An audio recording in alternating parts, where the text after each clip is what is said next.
এই বৃদ্ধ লোক মুহাম্মদ বিন হার আল হেলালের মনটা কেমন হবে আমি আপনাদেরকে কোন ভাষায় বোঝাবো। এমনি এই বৃদ্ধ লোকটা কান্দে আর বলে, আল্লাহ, আমি দোয়া করেছিলাম তোমার নবীর চেহারা মোবারক না দেখাইয়া আমাকে মরণ দিও না।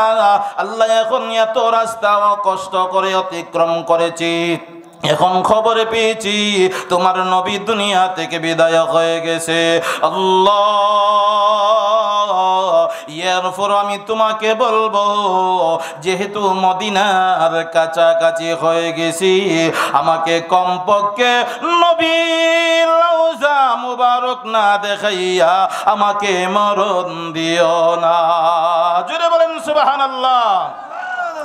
ভাইরা আমার, এইভাবে মুনাজাত দেওয়ার পরে যখন আবার এই মুহাম্মদ বিন হার আল হেলাল আবার রওজার দিকে রওনা হয়ে গেছে, এইভাবে আল্লাহর কুদরতি শক্তি অর্জন করে ওই রওজার পাশে দাঁড়াইয়া রওজা শরীফের দিকে তাকাইয়া চোখের পানিগুলি ছেড়ে দিয়া কান্দে আর নবীকে সালাম দে। এমন সময় আল্লাহর কাছে দোয়া করেছে আর বলেছে, ওগো আমার মাওলা, যেহেতু তুমি আমাকে এই রওজার পাশে দাঁড় করিয়ে দিয়েছ, এখন আমি বলবো, আমি এইখানে দাঁড়াইয়া মায়া ভরা কণ্ঠে, মধুর কণ্ঠে আমি একটা সালাম তোমার নবীকে দিব, আর তুমি তোমার নবীকে বলে দাও এই রওজা শরীফের ভিতর থেকে আমার সেই সালামের জবাবটা জেনেও দিয়ে দে। সুবহানাল্লাহ, জোরে বলেন।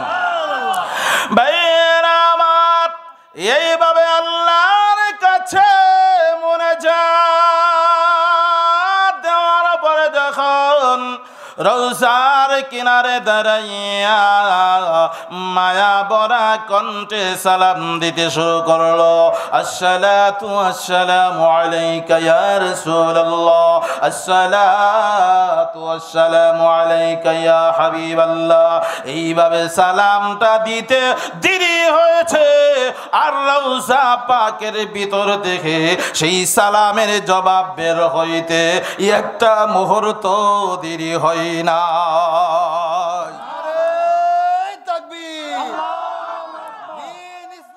আর মর্যাদাকে যদি এক পাল্লায় রেখে দেওয়া হয়, আর আমাদের নবীর মর্যাদাকে যদি অপর পাল্লায় রেখে দেওয়া হয়, তাহলে অন্যান্য নবীদের মর্যাদার পাল্লার চাইতে আমাদের নবীর মর্যাদার পাল্লা কোটি কোটি গুণ বার বেশি হবে। সুবহানাল্লাহ। এই নবীর উম্মত বানাইয়া আল্লাহ আমাদেরকে দুনিয়াতে পাঠিয়েছেন, অথচ অন্যান্য নবীদেরকে আল্লাহ নাম ধরে ডাক দিয়েছেন, কিন্তু আমাদের নবীকে আল্লাহ সম্মানের কারণে, মর্যাদার কারণে আল্লাহ কোনোদিন নাম ধরে ডাক দেন নাই। সুবহানাল্লাহ বলেন।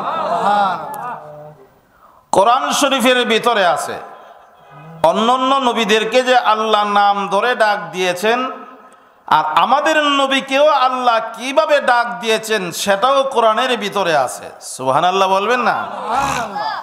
যেমন অন্যান্য নবীদেরকে আল্লাহ ডাক দিয়েছেন এইভাবে, ইয়া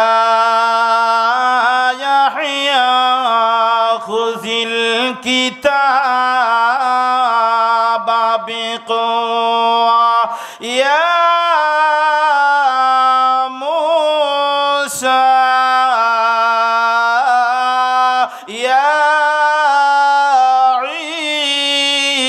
ঈসা। ঠিক কিনা জোরে কর। এইভাবে কোরআন শরীফের ভিতরে আছে না নাই? কিন্তু কোরআন শরীফের ভিতরে কোন জায়গাতে ইয়া মুহাম্মদ এই শব্দটা নাই। ঠিক কিনা জোরে কোন? তাহলে আমাদের নবীকে আল্লাহ কেমনে ডাক দিয়েছেন বোঝার দরকার আসেনি? আমাদের নবীর নামের উপরে যে উপাধি রয়েছে সেই উপাধি ধরে ধরে আল্লাহ ডাক দিয়েছেন। সুবহানাল্লাহ জোরে বলেন। উপাধিগুলি কি? কোরআন শরীফের ভিতরে আছে। আল্লাহ বলেন, ইয়া আইয়ুহাল মুজ মুযাম্মিল কুমিল লাইলা ইল্লা قليلا يا أيها النبي إنا أرسلناك شاهدا ومبشرا ونذيرا আল্লাহু আকবার বলেন।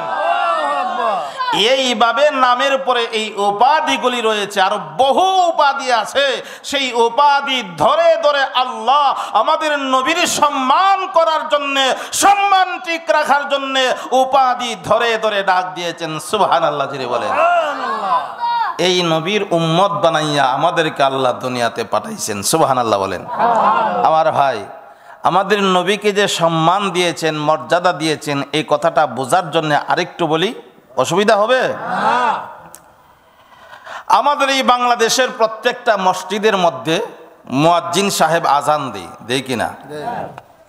আজানের মধ্যে একটা শব্দ আছে, আশহাদু আল্লাহ ইলাহা ইল্লাল্লাহর পরে আশহাদু আন্না মুহাম্মাদুর রাসূলুল্লাহ। কথা বলেন ঠিক কিনা? এই আজানটার ভিতরে কি আর কোন নবী রাসূলের নাম আছে? জোরে বলেন। আমাদের নবীর নামটা আল্লাহ এই আজানের ভিতরে সেটিং করে দিয়েছেন। সুবহানাল্লাহ বলেন। কেন দিয়েছেন? আল্লাহ বলেন ওয়ারাফা'না লাকা যিকরাক। নবী গো, আপনার সম্মান, আপনার মর্যাদাকে আমি আল্লাহ এত উঁচা করে দিয়েছি, দুনিয়ার মানুষগুলি যতবার আমি আল্লাহর নাম স্মরণ করিব, ততবার আপনার নামটাকেও স্মরণ করার ব্যবস্থা আমি আল্লাহ করে দিয়েছি। সুবহানাল্লাহ যিনি বলেন। কেমনে করে দিয়েছেন? আপনাদের এই সেন্দ গ্রামের মধ্যে মুয়াজ্জিন সাহেব শুধু আজান দেয় নাকি আরো অন্য জায়গাতেও দেয়? শুধু বাংলাদেশে নাকি সারা বিশ্বে দেয়? বাংলাদেশের সময়, সৌদি আরবের সময়, উদাহরণস্বরূপ শুধুমাত্র এই দুইটা দেশ দিয়ে আমি আপনাদেরকে বোঝাবো।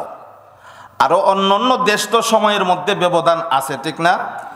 বাংলাদেশের সময় আর সৌদি আরবের সময়ের মধ্যে কয় ঘন্টা ব্যবধান?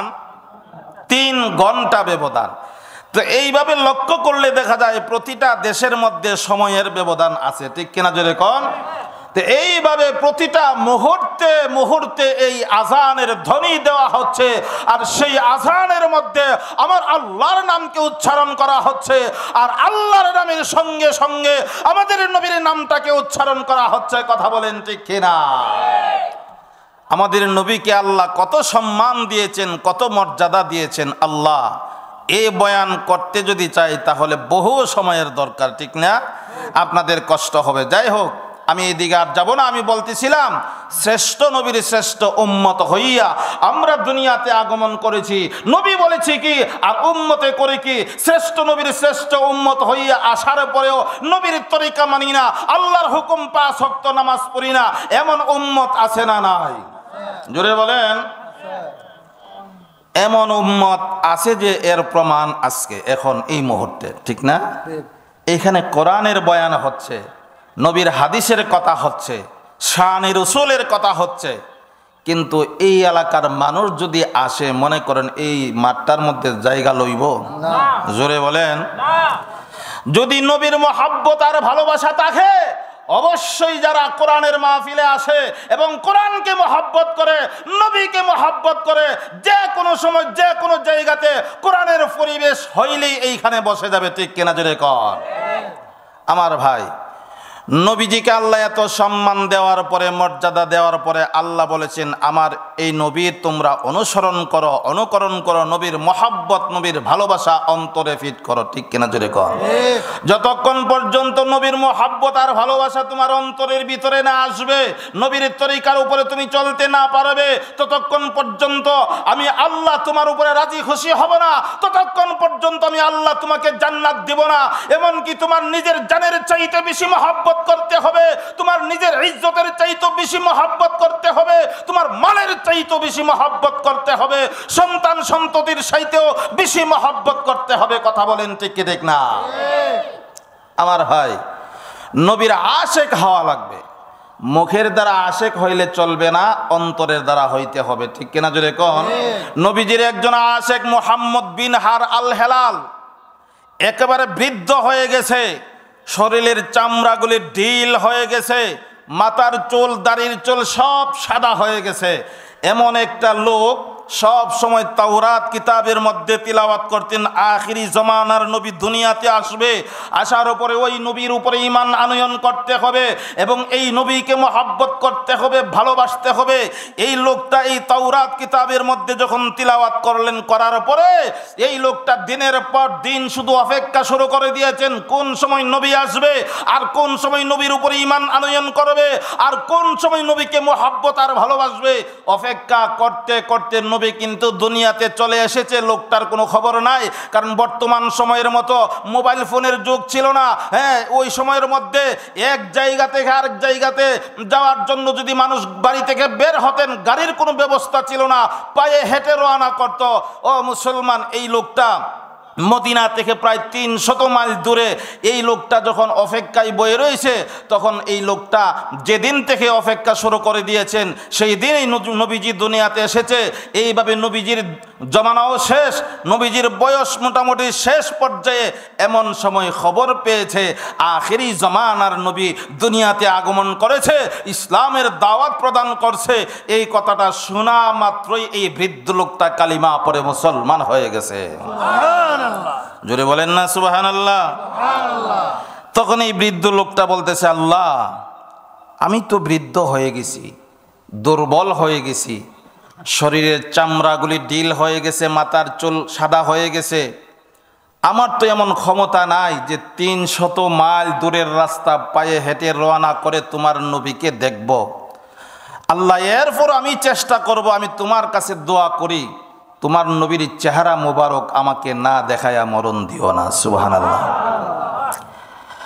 বাইরা আমার, এই আশিকের রাসূল মুহাম্মদ বিন হার আল হেলাল আল্লাহর কাছে মোনাজাত দেওয়ার পরে পায়ে হেঁটে যখন রওনা করেছে আল্লাহর নবীর চেহারা মোবারক দেখার জন্যে, এইভাবে যাইতে যাইতে দিন যায়, রাত্র যায়, সপ্তাহ যায়, মাস যায়, এইভাবে যাইতে যাইতে এই বৃদ্ধ লোকটা এত দুর্বল হয়ে গেছে, এই লোকটা তখন আর হাঁটতে পারে না, পায়ের গোড়ালি গুলি ফুলে গিয়েছে। এমনি জমিনের মধ্যে শুয়ে শুয়ে চোখের পানিগুলি ছেড়ে দিয়া আল্লাহর দরবারে কান্দে আর বলে, ওগো আমার আল্লাহ, আমি না দোয়া করেছিলাম তোমার নবীর চেহারা মোবারক না দেখাই আমাকে মরণ দিও না।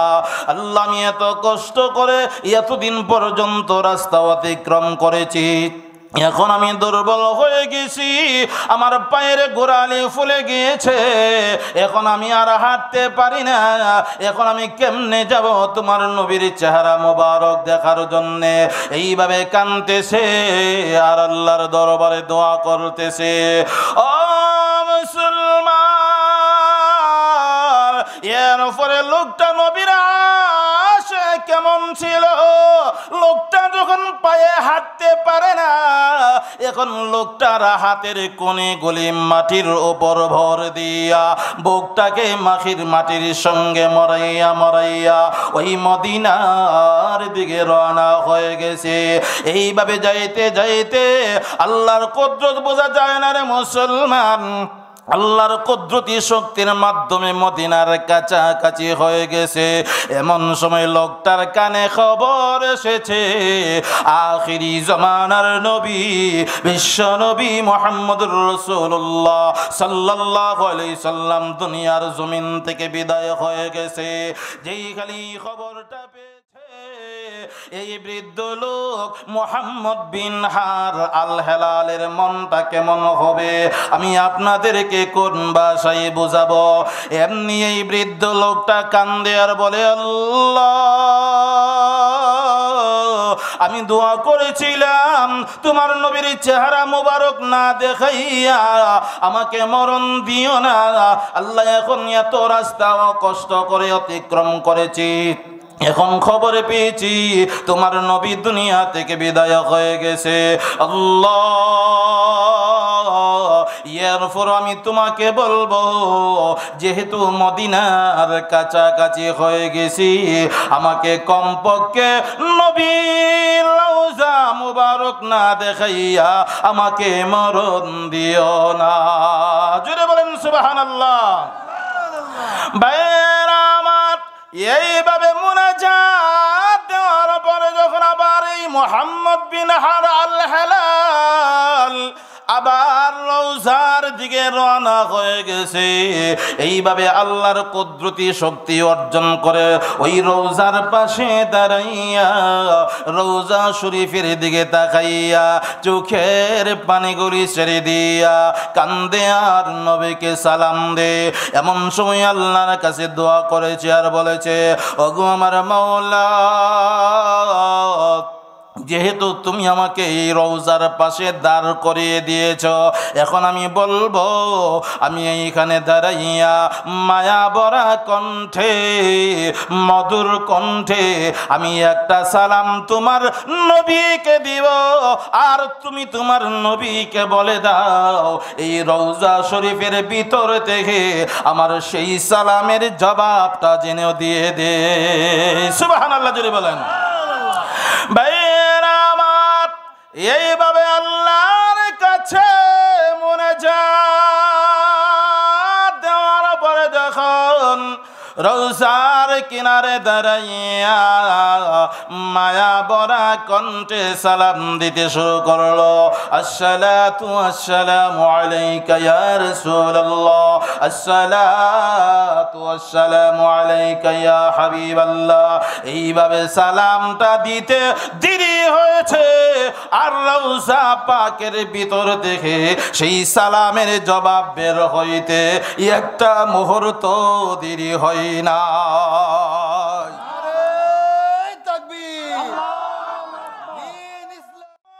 সালামের জবাব বের হয়ে গেছে।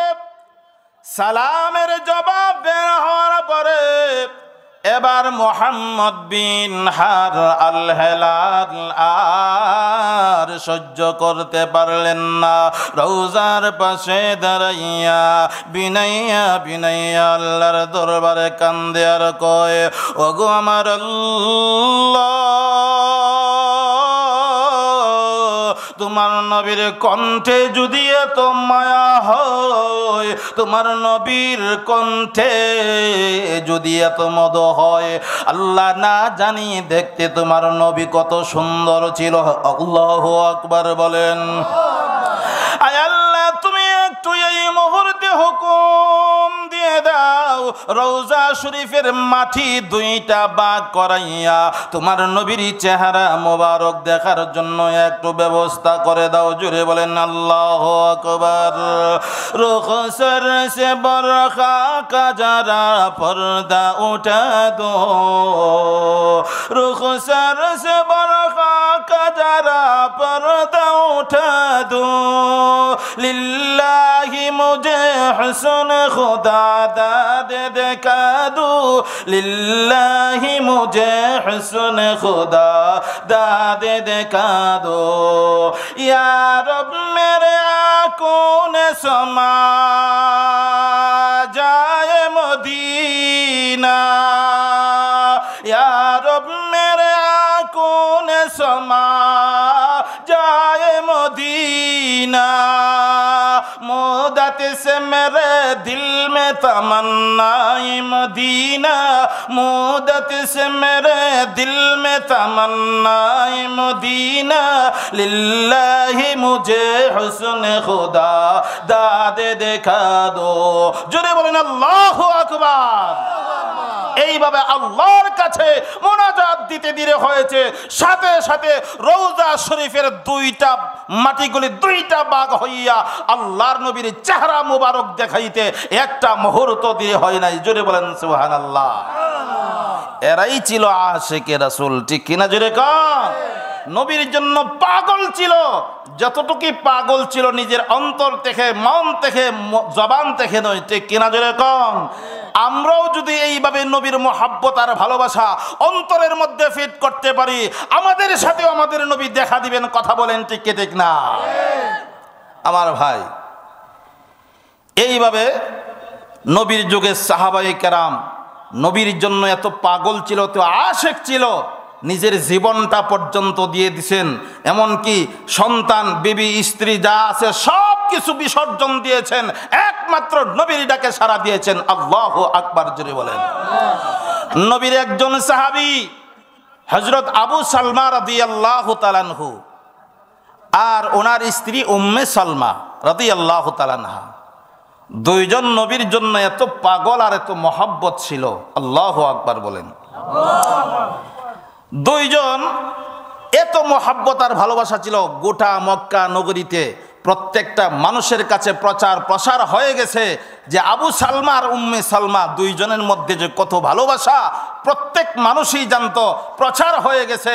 ও মুসলমান, ঠিক এমন সময়ের মধ্যে নবীজি মক্কা নগরী ছেড়ে দিয়া হিজরত করে যখন মদিনাতে চলে গিয়েছে, এমন সময় আবু সালমা আর উম্মে সালমা দুইজন বলতেছে, আমাদের একটা সন্তান, আমরা এই দেশের মধ্যে, যেই দেশের নবী নয় সেই দেশের মধ্যে আমরাও থাকবো না, আমরা মদিনাতে ওই নবীর কাছে চলে যাব। সুবহানাল্লাহ জিরে বলেন। ভাইয়েরা আমার, দুইজন যখন এই সিদ্ধান্ত নিয়েছে, সিদ্ধান্ত নেওয়ার পরে আবু সালমার শ্বশুর গোষ্ঠীর লোকেরা যখন খবর পেয়েছে, খবর পাওয়ার পরে দৌড়াইয়া এসেছে আবু সালমার কাছে, ডাক দিয়ে বলেন, রে আবু সালমা, আমরা তো তোমার কাছে আমাদের মেয়েটা বিবাহ দিয়েছি, আর বিবাহ দিয়েছি এই জন্যে না তুমি দেশে দেশে আমাদের মেয়েটাকে লইয়া ঘুরবা। যদি এইভাবে ঘুরো তাহলে আমাদের একটা মান সম্মান আছে। না না, তোমার সঙ্গে আমাদের মেয়েটাকে যেতে দেব না। আবু সালমার গোষ্ঠীর লোকদের উদ্দেশ্য হলো, যদি তার মধ্যে এত ভালোবাসা, এত মহব্বত তার স্ত্রীর প্রতি, তার বিবিটাকে যদি আমরা আটকে দিই, তাহলে আবু সালমা আর উম্মে সালমাকে রেখে ওই মুহাম্মদের কাছে যাবে না, আমাদের কাছেই থাকবে। ওরে মুসলমান,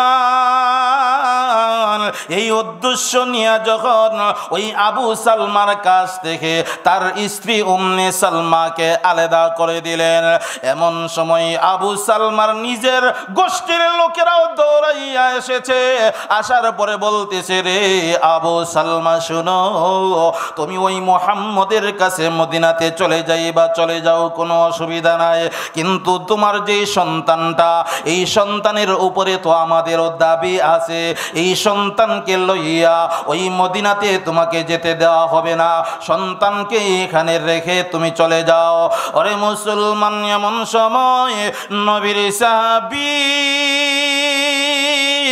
আবু সালমার বুঝতে বাকি নাই। আবু সালমা মনে মনে ভাবতেছে, আহারে, এখানে আমার ঈমানের পরীক্ষা শুরু হয়ে গেছে। আল্লাহ দেখতেছে আমার নবীর প্রতি আমার মহব্বত বেশি নাকি আমার বিবি বাচ্চার প্রতি আমার মহব্বত বেশি। এই কথাটা পরীক্ষা করার জন্যে আল্লাহ এই মুহূর্তে তাদের সম্মুখীন আমাকে করে দিয়েছে। ভাইয়েরা আমার, এই কথাটা চিন্তা করে ওই নবীর সাহাবী আবু সালমা ডাক দিয়ে বলে, রে আমার শ্বশুর গোষ্ঠীর লোকেরা, আমার নিজের গোষ্ঠীর লোকেরা, তোমরা উভয়জন শুনে রাখো, তোমরা মনে করতেছো আমার বিবির প্রতি আমার মহব্বত ভালোবাসা বেশি, আমার সন্তানের প্রতি আমার মহব্বত ভালোবাসা বেশি, আমার সম্পদের প্রতি মহব্বত ভালোবাসা বেশি। কথা ঠিক আছে, সবার প্রতি আমার মহব্বত আছে, ভালোবাসা আছে। এর উপরে তোমরা জেনে রাখো, যত মহব্বত আর ভালোবাসা থাকে, আমার নবীর চাইতে বেশি ভালোবাসা তাদের প্রতি আমার নয়। আমার বিবি বাচ্চার চাইতে হাজার হাজার কোটি কোটি কোটি গুণ বেশি মহব্বত আর ভালোবাসা আমার নবীর প্রতি। জোরে বলেন আল্লাহু আকবার। এই কথাটা বলার পরে আবু সালমা দেরি করলেন না, তার নিজের গোষ্ঠীর লোকদেরকে বলে দিয়েছে আর শ্বশুর গোষ্ঠীর লোকদেরকে বলে দিয়েছে, এই মুহূর্তে তোমাদেরকে আমি ঘোষণা দিয়ে দিলাম, আমি আমার বিবি এবং আমার সন্তানকে তোমাদের কাছে রেখে দিয়া আমি ওই মদিনার দিকে আমার নবীর কাছে রওনা করলাম। সুবহানাল্লাহ জোরে বলেন। ভাইয়েরা আমার, এইভাবে যেতে যেতে ওই মদিনার গেটের ভিতরে যখন ঢুকে গিয়েছে, এমন সময় নবীজি আবু সালমাকে ডাক দিয়ে বলেন, রে আবু সালমা, তোমার প্রতি আল্লাহ এত রাজি খুশি হয়ে গেছে, এই মুহূর্তে আল্লাহ আমার উপরে আয়াত নাজিল করে দিয়েছেন। সুবহানাল্লাহ জোরে বলেন। কেন আয়াত নাজিল করেছেন? তুমি যে আমার মহব্বতে এবং আল্লাহর মহব্বতে তোমার বিবিকে রেখে দিয়ে এসেছ, তোমার সন্তান সম্পদকে রেখে দিয়ে এসেছ, এই জন্য আল্লাহ তোমার প্রতি রাজি খুশি হয়ে গেছে। এই মুহূর্তে আল্লাহ জিবরাইলের মাধ্যমে আমি নবীকে জানাইয়া দিয়েছেন। সুবহানাল্লাহ জোরে জোরে বলেন। সুবহানাল্লাহ। আবু সালমা রাদিয়াল্লাহু তাআলা আনহু নবীজির কাছ থেকে এই ঘোষণা শোনার পরে এবার আবু সালমা রাদিয়াল্লাহু তাআলা আনহু নবীজির চেহারা মুবারকের দিকে তাকাইয়া মুস্কি মুস্কি হাসতে থাকেন। সুবহানাল্লাহ জোরে বলেন। এবার নবী প্রশ্ন করলেন, আবু সালমা, তুমি কেন হাসো রে? তোমার তো হাসার কোনো কারণ নাই, তোমার তো হাসার কোনো কথাও না, কারণ তুমি তোমার বাচ্চাকে রেখে দিয়ে এসেছো, তোমার মহব্বতের স্ত্রীকে রেখে দিয়ে এসেছো, তাদের কথাই চিন্তা করে তোমার চেহারাটা তো মলিন থাকার কথা। এমনি আবু সালমা ডাক দিয়ে বলেন, ইয়া রাসূলুল্লাহ, ওগো নবীজি, আপনার কথা ঠিক আছে, তাদের কথা স্মরণ হয়ে গেলে আর তাদের মহব্বত আমার অন্তরের মধ্যে শুরু হয়ে যায়, কথা ঠিক আছে, কিন্তু যখন আপনার চেহারা মুবারকের দিকে তাকায় তখন আমার যত কষ্ট আছে, স্ত্রীর মহব্বত, সন্তানের মহব্বত, সব কিছু মুহূর্তের ভিতরে দূর হয়ে যায়। ও মুসলমান, আবু সালমা যখন নবীজির কাছে চলে এসেছে, এইভাবে দিন যায় রাত্র যায়, যাইতে যাইতে 1 মাস আর 2 মাস নয়, 6টি মাস চলে গিয়েছে। আর আবু সালমা মক্কা থেকে যেই কাফেলাগুলি নবীজির কাছে আসে, নবীজির প্রেমে, নবীজির মহব্বতে, ওই মক্কা থেকে যখন কাফেলা বান্দা যখন নবীজির কাছে আসে, ওই কাফেলার দিকে আবু সালমা তাকায়া থাকে। কেন তাকায়া থাকে? আবু সালমা ওই দিকে তাকায় থাকে এই জন্যে দেখে তার সন্তান এবং স্ত্রী কাফেলার সঙ্গে আসে কিনা, কিন্তু কোনোদিন দেখতে পারলো না। এইভাবে 6টি মাস চলে গিয়েছে। 6টি মাস চলে যাওয়ার পরে মুসলমান ওই উম্মে সালমার গোষ্ঠীর লোকেরা আর আবু সালমার নিজের গোষ্ঠীর লোকেরা তাকায় দেখে ওই উম্মে সালমা আবু সালমার জন্য চিন্তা করতে করতে খাবার ছেড়ে দিয়েছে, সন্তানের জন্য চিন্তা করতে করতে খাবার ছেড়ে দিয়েছে। এইভাবে আস্তে আস্তে করে এই চিন্তার কারণে, টেনশনের কারণে উম্মে সালমা যেন কঙ্কালের মতো হয়ে যাচ্ছে। আরে মুসলমান, ওইদিকে সন্তান মাকে দেখে না, মার আদর মহব্বত পায় না, বাবার চেহারাও দেখে না, সব সময় শুধু মায়ের জন্য সন্তান কান্দে, বাবার জন্য সন্তান কান্দে। এই অবস্থাটা হওয়ার পরে ওই আবু সালমার নিজের গোষ্ঠীর লোকেরাও বলতে লাগলো, আর শ্বশুর গোষ্ঠীর লোকেরাও বলতে লাগলো। আমরা বুঝতে পেরেছি উম্মে সালমার কাছে আমাদের হার মানতে হবে। এই জন্য ওই উম্মে সালমার সব কিছুর চাইতে তার স্বামী এবং নবীর মহাব্বতের পরিচয় পাওয়া গেল। এই জন্য তাদেরকে আর কষ্ট দেওয়ার দরকার নাই। এই মুহূর্তে উম্মে সালমা আর ওই উম্মে সালমার সন্তানটাকে সহ দুইজনকে একত্রিত করে একটা কাফেলার সঙ্গে দিয়ে দাও তার স্বামীর কাছে যাওয়ার জন্য। আল্লাহু আকবার জোরে বলেন। ওরে মুসলমান, যে খালি উম্মে সালমা ওই তার গোষ্ঠীর লোকদের কাছ থেকে এইভাবে মুক্তি পাইলেন, এমন একটা দৌড় দিয়েছে তার সন্তানের দিকে। সন্তানটাকে কোলের মধ্যে লইয়া বুকের সঙ্গে জড়াইয়া চোখের পানি ছেড়ে দিয়া কান্দে আর বলে, আহারে একমাত্র আল্লাহ এবং নবীকে মহাব্বত করার জন্যে আজকে আমি ছিলাম একদিকে, আমার সন্তান হলো আরেক দিকে, আমার স্বামী হলো অন্যদিকে। আজকে এই জন্য আমাদের পরীক্ষা শুরু হয়ে গেছে। এই সন্তানটাকে বুকের সঙ্গে জড়াইয়া এমন ওই মদিনার দিকে এখন রওনা হয়ে গেছে। রওনা হওয়ার পরে এই উম্মে সালমা এবার মনে মনে কল্পনা করে জল্পনা করে খুশির কারণে। ওরে মুসলমান, এবার আপনারা বুঝে থাকলে বলুন, 6 মাস পরে যেই স্বামীর প্রতি এত মহাব্বত আর ভালোবাসা ছিল, যেই সন্তানের এত মহাব্বত আর ভালোবাসা ছিল, সব কিছু ফিরে পাওয়ার পরে তার অন্তরের ভিতরে কেমন পরিমাণ খুশি আসবে আমি আপনাদেরকে কেমনে বোঝাবো। এবার উম্মে সালমা খুশি হইয়া ওই মদিনার দিকে স্বামীর কাছে রওনা করেছে। রাস্তা দিয়ে হাঁটে আর মনে মনে কল্পনা করে জল্পনা করে, আমি আবার মদিনাতে গিয়া আমার স্বামী ওই আবু সালমার চোখের মধ্যে ধরব পিছন দিক দিয়া, আমাকে চিনতে পারবে না, কারণ আমার পরনে বোরকা থাকবে। আর আমি বলবো, আমাকে চিনতে পারলে আমার নামটা বলো। আমি তখন দেখব 6 মাস পর্যন্ত, 6 মাস পরে আমার নামটা, আমার কণ্ঠটা ওই আবু সালমার স্মরণ আছে কি না। সুবহানাল্লাহ জুড়ে বলেন। আমার ভাই, এইভাবে কল্পনা জল্পনা করতে করতে যখন মদিনার দিকে রওনা হয়ে গেছে, মদিনার গেইটের ভিতরে প্রবেশ করার সাথে সাথে একজন ঘোষক ঘোষণা দিতেছে, তোমরা কে কোথায় রে? আবু সালমা দুনিয়া থেকে বিদায় হয়ে গেছে, এখন তার জানাজার নামাজ শুরু হয়ে যাবে। মসজিদে নববীর সামনে তোমরা দৌড়াইয়া আসো। এমনি উম্মে সালমা এই ঘোষণা শুনে ঘোষককে ডাক দিয়ে বলে, হে ভাই ঘোষক, কোন আবু সালমা দুনিয়া থেকে বিদায় হয়ে গেছে? তখন ঘোষক বলতেছে, তুমি চিনবা না, এমন একজন আবু সালমা, যে আবু সালমা তার বিবিকে রেখে, তার সন্তানকে রেখে, সব কিছু রেখে দিয়া নবীর মহাব্বতে নবীর পাগল হইয়া মদিনাতে চলে এসেছে। এই আবু সালমা দুনিয়া থেকে বিদায় হয়ে গেছেন। সুবহানাল্লাহ জোরে বলেন।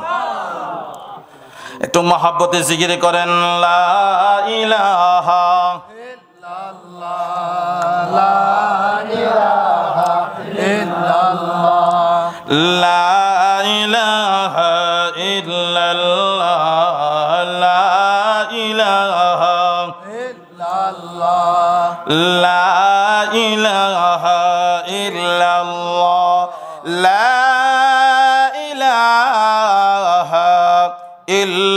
ইল্লাল্লাহু মুহাম্মাদুর রাসূলুল্লাহ সাল্লাল্লাহু আলাইহি ওয়াসাল্লাম। ভাই মুসলমানও বলতেছিলাম, এই উম্মে সালমা যখন খবর পেয়েছে তার স্বামী দুনিয়া থেকে বিদায় হয়ে গেছে, এখন কোন ভাষায় আমি আপনাদেরকে বুঝাবো আর উম্মে সালমার অন্তরটা কেমন হবে। উম্মে সালমা ডাক দিয়ে বলে, স্বামী, আমি এত আশা লইয়া, মনের ভিতরে এত আনন্দ লইয়া আমি মদিনাতে আপনার কাছে এসেছিলাম, এখন দেখি আপনি দুনিয়া থেকে বিদায় হয়ে গেছেন, আমি কার কাছে থাকবো? আমার জিম্মাদারির দায়িত্বটা কে নেবে? এই কথাটা বলার দেওয়ার সাথে সাথে আল্লাহর নবী আর সহ্য করতে পারলেন না। আল্লাহর নবীও চোখের পানি ছেড়ে দিয়া কান্দে। এমনি নবীজি ডাক দিয়ে বলেন, রে উম্মে সালমা, না না, তোমাকে আর কাঁদতে হবে না, তোমার কান্নার কোনো কারণ নাই। তোমার স্বামী আল্লাহর তৈরি জান্নাতের ভিতরে চলে গিয়েছে। এখন আজ থেকে আমি নবী তোমাকে বলে দিলাম, তোমার সকল জিম্মাদারির দায়িত্ব আমি নবীর হাতে নিয়ে গেলাম। সুবহানাল্লাহ। আমার ভাই, তাহলে রসুলের মহাব্বত আর ভালোবাসা যদি অন্তরে থাকে তাহলে আমাদের লাভ আছে না নাই? আরো জোরে বলেন, কেমন মহব্বত করতে হবে, ভালোবাসতে হবে? সাহাবায়ে কেরাম যেইভাবে করেছেন, কথা বলেন ঠিক কিনা? নবীর সাহাবী হযরত আবু বকর রাদিয়াল্লাহু তাআলা আনহু নবীর জন্য, নবীর কথা শুনে সব কিছু বিলাইয়া আল্লাহর রাস্তায় দিয়ে দিয়েছিল, কথা বলেন ঠিক কিনা? একদিন জিবরাইল আলাইহিস সালাতু ওয়াস সালাম নবীজিকে বলতেছেন, ইয়া রাসূলুল্লাহ, আপনি আপনার সাহাবীকে প্রশ্ন করেন, আপনার জন্য যে সব কিছু নিয়ে এসেছে, এখন ওনার জন্য কি বাড়িতে রেখে এসেছে আপনি একটু প্রশ্ন করেন। সুবহানাল্লাহ বলেন। নবীজি প্রশ্ন করলেন, তুমি যে সব কিছু নিয়ে আসলা আল্লাহর রাস্তায় দেওয়ার জন্যে, এখন তুমি তোমার বাড়িতে কি রেখে এসেছো? তখন আবু বকর রাদিয়াল্লাহু তাআলা আনহু জবাব দিয়েছেন, ইয়া রাসূলুল্লাহ, আমি আমার বাড়িতে রেখে এসেছি আল্লাহ এবং আল্লাহর রসুলকে। সুবহানাল্লাহ যিনি বলেন। এমন সময় আবু বকর রাদিয়াল্লাহু তাআলা আনহুর পরনের মধ্যে একটা সালার শট দিয়া, খেজুরের কাঠা দিয়া সেলাই করে ফান্দাবি বানাইয়া পরিত অবস্থায় ছিল। এমন সময় জিবরাইলও এই অবস্থায় এসেছিল। তখন নবীজি জিবরাইলকে প্রশ্ন করলেন, ও জিবরাইল, আমার আবু বকর সব কিছু আল্লাহর রাস্তায় দিয়ে দিছে, মানলাম, এই জন্য কিচ্ছু নাই, আর এই জন্য সে সালার শট দিয়া ফান্দাবি বানাইয়া পরিধান করেছে, কথা ঠিক, কিন্তু আমি মেনে নিলাম, কিন্তু আজকে তুমি কেন সালার শট দিয়া ফান্দাবি বানাইয়া আমার সামনে হাজির হয়েছে? তখন জিবরাইল উত্তর দিয়েছেন, ইয়া রাসূলুল্লাহ, আপনার সাহাবী হযরত আবু বকর রাদিয়াল্লাহু তাআলা আনহুর এই অবস্থাটা দেখে, আপনার কথা শুনে আল্লাহর রাস্তায় যে সব কিছু দিয়েছে আর সালার শট দিয়া যে ফান্দাবি বানাইছে, আল্লাহর কাছে এত পছন্দনীয় হয়ে গেছে, আল্লাহ পছন্দ করে, আল্লাহ খুশি হইয়া আজকে গোটা দুনিয়ার যত ফেরেশতা ছিল সব ফেরেশতাদেরকে আল্লাহ হুকুম দিয়েছেন আজকে সালার শট পরার জন্য। এই জন্য আমিও সালার শট পরে আপনার সামনে হাজির হয়ে গেছি। সুবহানাল্লাহ। আরো জোরে বলেন না সুবহানাল্লাহ। তাহলে আল্লাহ এবং আল্লাহর রসুলকে সব কিছু বিলাইয়া দিলে আল্লাহ আমাদের উপরে রাজি হয়ে যাবে, খুশি হয়ে যাবে, কথা বলেন ঠিক কিনা? আমার ভাই, এই জন্য এই শিক্ষাটা গ্রহণ করতে হলে আপনার মধ্যে ঈমান থাকতে হবে, আমল থাকতে হবে, 5 ওয়াক্ত নামাজি হওয়া লাগবে, দিনদার হওয়া লাগবে। দিনের বোঝ যখন আপনার অন্তরে থাকবে, এই সব কথাগুলি আপনার অন্তরের মধ্যে এমনি এমনি ঢুকে যাবে, কথা বলেন ঠিক কিনা? এই জন্য আমাদের ঈমানের মারকাজকে মজবুত করতে হবে। ছেলে হোক মেয়ে হোক, যে কোনো মারকাজ আমাদের মজবুত করতে হবে। কারণ দেখেন না, সারা পৃথিবীর মধ্যে এইভাবে ঈমানের মারকাজকে ধ্বংস করার জন্য বেঈমান কাফেরের গোষ্ঠীরা এক হয়ে গেছে মুসলমানদেরকে ধ্বংস করার জন্য, কথা বলেন ঠিক কিনা? আজকে যদি আমরা মুসলমানেরা যদি এখনো পর্যন্ত আমাদের অন্তরে সঠিক বুঝ না আসে, আমরা যদি সোচ্চার না হই, বেঈমান কাফেরের গোষ্ঠীরা আমাদের উপরে সোয়ার হয়ে যাবে ঈমান নষ্ট করার জন্য, আমাদের মারকাজগুলিকে নষ্ট করার জন্য। এই জন্য আমরা সতর্ক থাকতে হবে। আর দিনের মারকাজগুলিকে মজবুত করার জন্য সব সময় আমাদের ফিকির থাকতে হবে, মেহনত থাকতে হবে, সহযোগিতা থাকতে হবে, কথা বলেন ঠিক কিনা? এই জন্য আমরা সকলে রাজি আছি তো ইনশাআল্লাহ? আল্লাহ তৌফিক দান করুক, সবাই বলুন আমিন। আমার ভাই, আপনাদের প্রধান অতিথি আপনাদের মাঝে চলে এসেছেন মনে হয় নাকি? তো হজরত আসার আগে আগে ইনশাআল্লাহ আমি আপনাদের কাছ থেকে বিদায় নিব। আপনারা কেউ উঠবেন না, আপনারা সবাই হজরত আসার আগ পর্যন্ত বসে থাকতে রাজি আছেন তো ইনশাআল্লাহ? কে কে চলে যাবেন হাত ওঠান। মাশাআল্লাহ, কেউ যাবে না, আলহামদুলিল্লাহ বলেন। যাক, আলহামদুলিল্লাহ। অল্প সময় আমি আপনাদেরকে কষ্ট দিব। আপনাদের যে মহিলা মাদ্রাসা, হ্যাঁ, এইখানে আপনাদের মেয়েগুলি পড়াশোনা করতেছে, দিন শিখতেছে, কোরআন শিখতেছে।